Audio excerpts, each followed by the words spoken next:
Hello, friends, and welcome back to r/ProRevenge. Let's start our video with a story in which our OP had to help the most ungrateful person ever.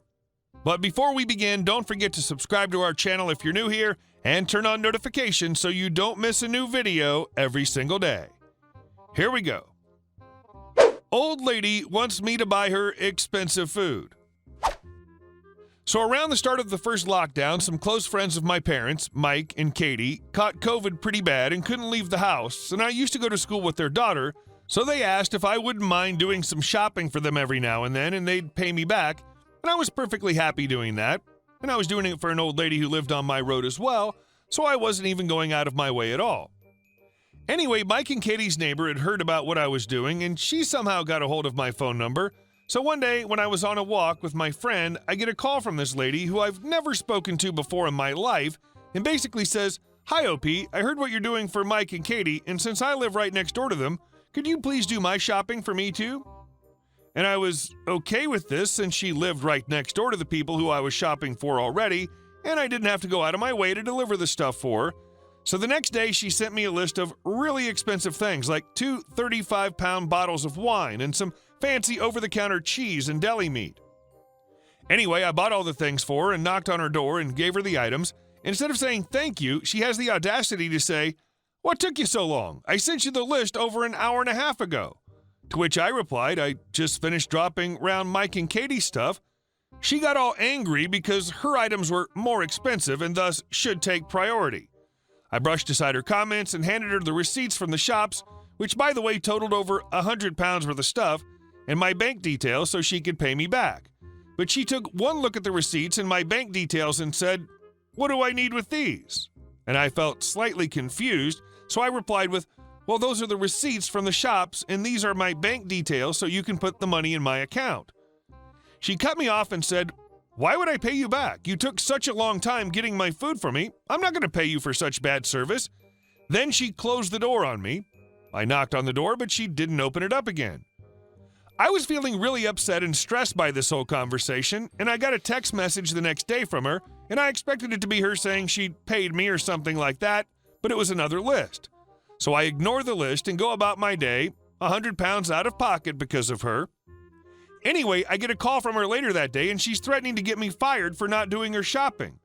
Thing is, I'm a freelance graphic designer.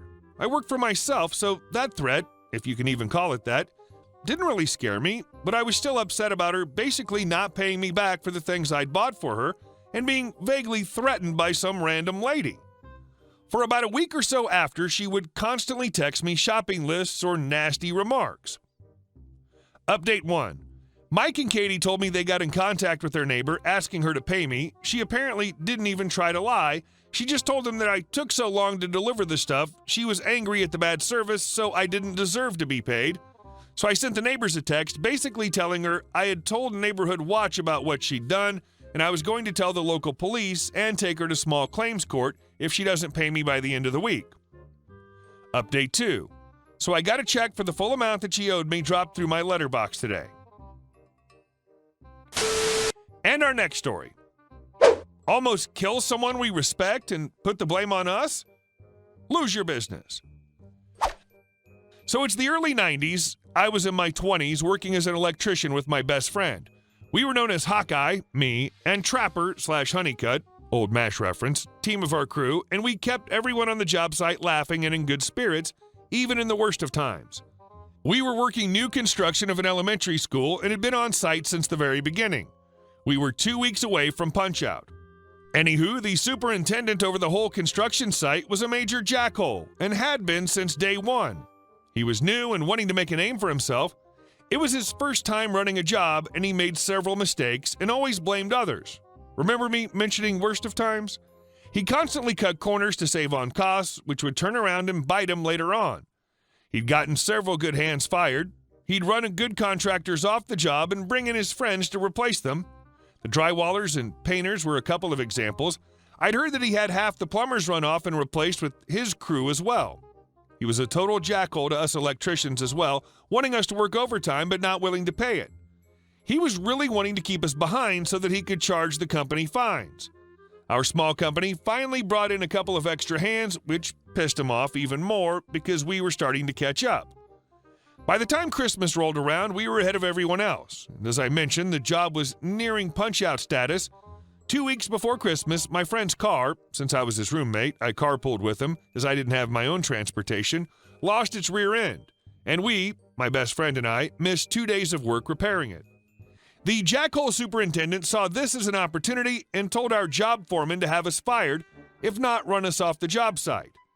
He tried to kick us off property himself, but since he had no legal means, tried to have our foreman run us off, citing we were unsafe and a distraction keeping others from getting any work done. His argument was dismissed since, as I mentioned, we were ahead of everyone else. It was the day before Christmas Eve, our last day before we'd be off for the holiday. He knew our supervisor, who was visiting that day, was deathly afraid of snakes. Earlier that day, a small rattlesnake had been found hibernating beneath a porta-john that had been moved and killed. Gotta love Texas. The jackhole superintendent had brought a cooler full of beer for his crew for when the day ended, while our supervisor made his rounds inspecting our work and talking to our foreman, and since we were his last stop, was ready to leave and start his holiday. The superintendent told him to have a beer and pointed out the cooler. Our supervisor opened the lid to the cooler and had a heart attack. Literally, the dead snake was inside.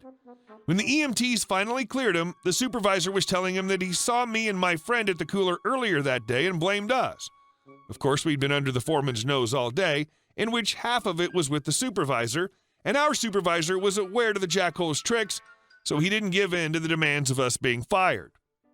Now for the revenge. I did not take kindly to our supervisor being harmed, nor to the blame being pinned on us. Do to us what you will, but do not harm those in whom we have respect. Like I said, it was the last day of work before the Christmas holiday. We had Christmas Eve and Christmas off. After work, my friend and I drove to a bait shop and picked up a gallon of Catfish Charlie. For those who don't know, catfish are attracted to really foul odors, and Catfish Charlie was one of the stinkiest baits used for fishing for catfish. We drove back to the school and around back to where the air handler unit was. For those who don't know, the air handler is the main environmental unit of commercial buildings, AC and heating. We opened up the main intake duct and dumped the whole bucket of Catfish Charlie and closed the duct back up. For good measure, we'd also added about 1.5 pints of water and stirred it into a nice thinner paste so that it wouldn't quickly dry out. I did learn that even though longtime smokers, I could hold my breath a full 1.5 minutes and my friend 2 minutes, probably due to him being ex-military. Even in Texas, winters can get cold, including on the coast, and this was a particularly cold winter, staying in the 20s and teens. It even snowed on Christmas. Not enough to write home about, which maybe happens once every 10 to 15 years. Remember, this was Wednesday, and like I said, we had Christmas Eve and Christmas off, then the weekend. 4 full days for that stink bait to stew in their running heating system. Come to find out later, the jackhole superintendent and his cronies had forgotten to lower the main thermostat before leaving for the long winter holiday weekend. The thermostat is normally lowered to 50 Fahrenheit when closed during cold weather and raised to 82 Fahrenheit when closed during warmer. Yeah, it was left at 75 that whole weekend. It's Monday, and my friend and I pulled up to quite the scene that morning. Martians on all fours seemed to be littering the grounds of the school. Projectile vomit spewed everywhere. There was an ambulance and 3 fire trucks on scene with firemen in full rubbers, including respirators, running around everywhere. All the doors and the windows of the school were open with giant fans venting the buildings. The air was putrid, and we turned green upon exiting the vehicle. Holy F was all I could say. What the hell happened here? Our boss was sitting on the hood of his car next to ours. His breakfast artfully painted the ground.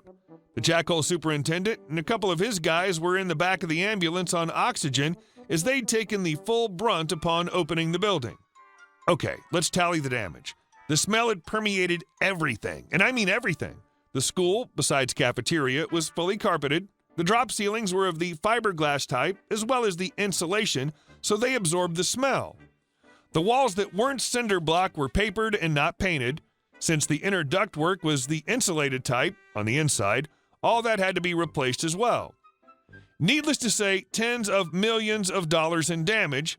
Also, a fence had to be erected to prevent such a thing from ever occurring again. Come to find out, the superintendent had skimped on the insurance and pocketed the money, so needless to say, it fell to his company to cover all the costs. All of his underhanded dealings came to light in the end as well.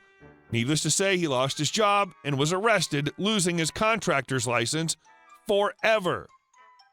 Our boss never said anything, but I'm thinking, due to the way he always grinned at us after that day, that he had his suspicions that it was us, but he never turned us in, and he did put in for a big raise. Since the smell didn't permeate any of our stuff and our jobs were complete anyway, the plumbers, electricians, and pipe fitters were spared from ever having to enter that mess. Yeah, nearly 30 years. I guess the statute of limitations is up, so I can safely tell the story. I want to admit that I do feel ashamed for doing it. Being young and dumb and all is a great excuse, but a good contractor service went bankrupt, and a lot of jobs were lost in the end. And from what I hear, the school still has a foul odor even today. Well, about 18 years ago, from what I heard. Yeah, we expected it to stink up the place, but we didn't expect such a result. Hey guys, thank you all for watching the video. I'll see you in the next one.